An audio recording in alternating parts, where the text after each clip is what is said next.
महापालिका निवडणुकीच्या पार्श्वभूमीवरती छत्रपती संभाजीनगरच्या राजकारणात एक मोठी खळबळ उडाली आहे। राजेंद्र जंजाळ यांचा करेक्ट कार्यक्रम झालाय का, हा प्रश्न सध्या सगळ्यांच्याच तोंडी आहे।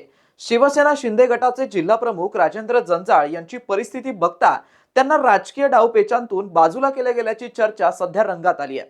चला हे प्रकरण नेमकं काय आहे, पाठिंबा की बंडखोरी आणि संभाजीनगरातल्या राजकारणातल्या उद्भवणाऱ्या शक्यता बघूया आजच्या व्हिडिओमध्ये। नमस्कार, मी अक्षय आणि आपण बघत आहात गोष्ट छोटी डोंगरा एवढी। चला तर सुरू करूया। राजेंद्र जंजाळ हे छत्रपती संभाजीनगर आणि पूर्वीच्या औरंगाबाद येथील शिवसेना मुख्यमंत्री एकनाथ शिंदे गट या पक्षाचे जिल्हाध्यक्ष आणि अनुभवी स्थानिक नेता आहेत। ते यंदाच्या महापालिका निवडणुकीमध्ये प्रभाग क्रमांक 22 मधून नगरसेवक म्हणून उभे राहण्याची तयारी करत होते। मात्र काही महिन्यांपूर्वीच पालकमंत्री संजय शिरसाट यांच्यासोबत त्यांचा वाद चव्हाट्यावरती आला। जंजाळ यांनी थेट आरोप केला की शिरसाट पक्षाची धुरी आपल्या हातात ठेवून पक्षाचं काम प्रायव्हेट लिमिटेड कंपनीसारखं चालवत आहेत। ज्यांनी लोकसभा व विधानसभा निवडणुकांमध्ये जीवाचं रान करून पक्षासाठी मेहनत केली, त्या निष्ठावंत कार्यकर्त्यांना योजनाबद्ध पद्धतीने बाजूला सारलं जात आहे। निर्णय काही मोजक्याच लोकांपुरते सीमित झालेत। या आरोपांनी पक्षात खळबळ माजली, कारण जंजाळ हे पूर्वी शिरसाटांचे निकटवर्तीय समजले जात होते।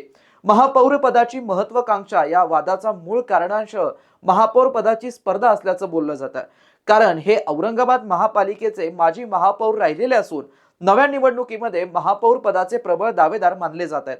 पण संजय शिरसाट मात्र आपल्या गटातील दुसऱ्याच एका इच्छुकाला महापौर बनवण्याच्या प्रयत्नात आहेत। एका गोटातून तुपे किंवा घोडेले यांच्यासारख्या माजी महापौरांना संधी देण्याची चर्चा आहे। त्यामुळे शिरसाट जंजाळ यांच्यात धुसफूस वाढली आहे। अखेर ही संग्राम इतकी चिघळली आहे की खुद्द मुख्यमंत्री एकनाथ शिंदेंना मध्ये पडून समेटासाठी प्रयत्न करावे लागले। काही आठवड्यांपूर्वी नागपूर येथे बैठक घेऊन शिंदे यांनी दोन्ही नेत्यांना समन्वय समितीत सामील करून घेण्याचा प्रयत्न केला। तेव्हा क्षणभर असं वाटलं की वाद आता थंडावलाय। जागा वाटपातील गेम प्लॅन, पण खरी आग पेटली ती महापालिका जागा वाटपात। संभाजीनगर महापालिकेच्या निवडणुकीसाठी भाजप शिंदेसेना महायुती झाली, ज्यात जागांचं वाटप करताना ताणलं गेलं। प्रभाग क्रमांक 22 जिथून जंजाळ उभे राहण्यास उत्सुक होते, तो प्रभाग शेवटी भाजपच्या वाट्याला गेल्याची माहिती आहे। म्हणजे या प्रभागातील चारही जागांवरती आता भाजपचेच उमेदवार असतील। शिवसेना शिंदे गट तेथे लढणार नाहीये। परिणामी जंजाळ यांची उमेदवारी ही आता साफ मावळली आहे। अपेक्षित जागा न मिळाल्याने जंजाळ यांनी निवडणूक लढवण्यापासून माघार घेतली असून ते नाराज असल्याची बातमी आहे। पक्ष कार्यालयात ही बातमी कळताच जंजाळ इतके व्यथित झालेत की ते रडतच बाहेर पडले आणि थेट आपल्या कार्यकर्त्यांसह संजय शिरसाटांच्या घरी धाव घेतली। हा नाट्यपूर्ण प्रसंग शहरात चर्चेचा विषय बनला। शिरसाटांच्या निवासस्थानी जंजाळ समर्थक कार्यकर्ते आणि स्थानिक मतदारांनी एकूणच गोंधळ घातला। ज्या प्रभागाने शिरसाट साहेबांना प्रचंड मतांनी निवडून पाठवलं, तो प्रभाग भाजपला का सोडावा, असा सवाल त्यांनी उपस्थित केला। इतकंच नाही तर काही संतप्त मतदारांनी प्रत्यक्ष शिरसाटांना प्रश्न केला, आम्ही तुम्हाला मतदान केलं, मग आमचं चुकलं का, असा संतप्त प्रश्नातून स्थानिकांमध्ये आपली नाराजी स्पष्ट दिसली। जंजाळ यांनी शिरसाटांना विनंती केली की हा प्रस्ताव मान्य करू नये। कमीत कमी प्रभाग 21 आणि 27 मधल्या काही जागा तरी शिवसेनेकडे राहू द्या। पण त्यांच्या बोलण्याला फारसं फलित दिसलं नाही। उलट जंजाळ यांनी माध्यमांशी बोलताना कळकळून सांगितलंय की कालपर्यंत मी उमेदवारी ठरवण्याच्या प्रक्रियेत होतो, पण कदाचित भाजपला या जागा सोडायच्या होत्या, म्हणून कालपासून मला प्रक्रियेतून बाजूला केलं। म्हणजे त्यांचा थेट आरोप आहे की जागा वाटपाच्या खेळात त्यांना जाणून बुजून दूर ठेवण्यात आलं। यामध्ये शक्यता दोन आहेत। शक्यता क्रमांक 1, युतीतील तडजोड। आता प्रश्न उठतो, हे नेमकं कोणाच्या इशाऱ्यावर घडलं? दोन मुख्य शक्यता सामान्य नागरिक व राजकीय वर्तुळात चर्चेला जातात। पहिली शक्यता म्हणजे भाजपचा दबाव आणि जागा वाटपाची तडजोड। प्रभाग 22 हा भाजप नेते व मंत्री अतुल सावे यांच्या विधानसभा क्षेत्रात येतो। साहजिकच सावे यांनी हा प्रभाग भाजपकडे ठेवण्याचा आग्रह धरला असेल। महायुतीत सहसा ज्यांच्या विधानसभा मतदारसंघामध्ये प्रभाग येतो, त्या पक्षाकडे तो प्रभाग सोपवण्याची पद्धत असते। त्यामुळे शिंदे गटाने मोठ्या भावाला म्हणजेच भाजपला आनंदी ठेवण्यासाठी जंजाळांचा प्रभाग सोडला असावा, असा एक तर्क आहे। आता दुसरी शक्यता म्हणजे शिरसाट यांची खेळी। दुसरी आणि जास्त रोचक शक्यता म्हणजे संजय शिरसाट यांनी आपला अंतर्गत शत्रूच शमन करण्यासाठी ही संधी साधली। जंजाळ यांचा करेक्ट कार्यक्रम करण्याचा हा डाव होता का? कारण जंजाळ आणि शिरसाट यांच्यातला वाद हा सर्वश्रुत आहेच। जंजाळ जर नगरसेवक झाले असते तर पुढे महापौर पदासाठी ते प्रबळ दावेदार ठरलेच असते। शिरसाटांना हे मान्य नसणार, कारण त्यांनी आधीच इतरांना महापौर पदाचं आश्वासन दिल्याची चर्चा आहे।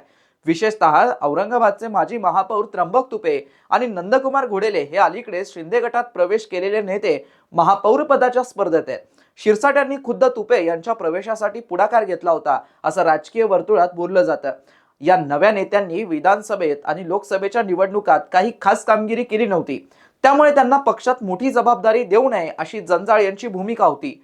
पण शिरसाटांनी त्यांना सामील करून घेतलं. यावरून शिरसाटांचा कल कुणाकडे हे स्पष्ट होता.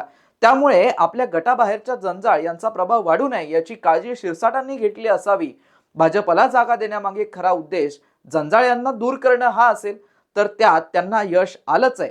जंजाळ मैदानाबाहेर गेल्याने शिरसाट गटाचे मार्ग मोकळे झालेत आणि हे सर्व करताना युतीची मजबुरी असा देखावाही तयार झालाय. आता स्थानिकांनी यावरती काय प्रतिक्रिया दिल्या तर शिंदे गटाच्या स्थानिक कार्यकर्त्यांमध्ये प्रचंड अस्वस्थता पसरली आहे. आपल्या निष्ठावान जिल्हा प्रमुखच जर डावाला जात असेल तर सामान्य कार्यकर्त्यांचं काय असा सवाल अनेकांना पडलाय. जंजाळ यांच्या समर्थनार्थ अंग झुकून काम करणारे कार्यकर्ते आणि मतदार यांची निराशा उघडपणे दिसली. त्यांनी थेट पालकमंत्र्यांच्या दारात जाऊन आपला रोष व्यक्त केला. पक्षांतर्गत अशी दुही निर्माण होणं ही कोणत्याही पक्षासाठी धोक्याची घंटा मानली जाते. स्थानिक राजकीय निरीक्षकांच्या मतांनुसार या अंतर्गत कलहाचा फटका महायुतीच्या निवडणूक कामगिरीवरही बसू शकतो. ज्यांना तिकीट मिळालं नाही ते बंडखोरी करू शकतात. कार्यकर्ते विरत चालल्यास विरोधक त्याचा फायदा घेऊ शकतात. शिवाय मतदारांवरतीही याचा विपरीत परिणाम होऊ शकतो. खरं पाहता महायुतीची ही घरघर उद्या विरोधकांच्या हातात आयुध देऊ शकते. सध्या नागरिकांच्या दृष्टीने पाहिलं तर अशा घटना राजकीय विश्वातील अंतर्गत सत्ता संघर्षावरती प्रकाश टाकतात. पक्षाच्या फायद्यासाठी म्हणून निव्वळ राजकीय गणितातून एखाद्या नेत्याचा पत्ता कट होतो हे पाहून सामान्य मतदारांमध्ये संभ्रम आणि नाराजीचा सूर नक्कीच आहे. आता पुढे काय, राजेंद्र जंजाळ यांची पुढील चाल काय असेल याकडे सगळ्यांचंच लक्ष लागलंय. सध्या तरी ते शिंदे गटात आहेत आणि त्यांनी नाराजी व्यक्त करून विषय थांबवला सुद्धा आहे. परंतु या प्रकरणानंतर त्यांच्या नेतृत्वाखालील अनेक कार्यकर्ते दुखावले गेलेत. काही दिवसांपूर्वी जंजाळ हे भाजपमध्ये जाणार असल्याच्या अफवा देखील पसरल्या होत्या. त्या अफवा खोट्या ठरल्या. पण आता जंजाळ यांचीच जागा भाजपला गेल्याने पुन्हा चर्चेला उधाण आलंय. जंजाळ खरंच भविष्यात भाजपमध्ये जाण्याचा विचार करतील का, की पक्षात राहूनच आपल्या अपमानाचा बदला घेतील? वेळच या प्रश्नाची उत्तर देईल. एक मात्र नक्की, संजय शिरसाट विरुद्ध राजेंद्र जंजाळ या अंतर्विरोधाने संभाजीनगरातील शिवसेनाचा गट अंतर्गत द्वैद्वांत सापडलाय. जंजाळ यांचा करेक्ट कार्यक्रम आत्तासाठी तरी यशस्वी झाल्यासारखा वाटतोय, कारण ते निवडणूक रिंगणापासून बाहेर पडलेत.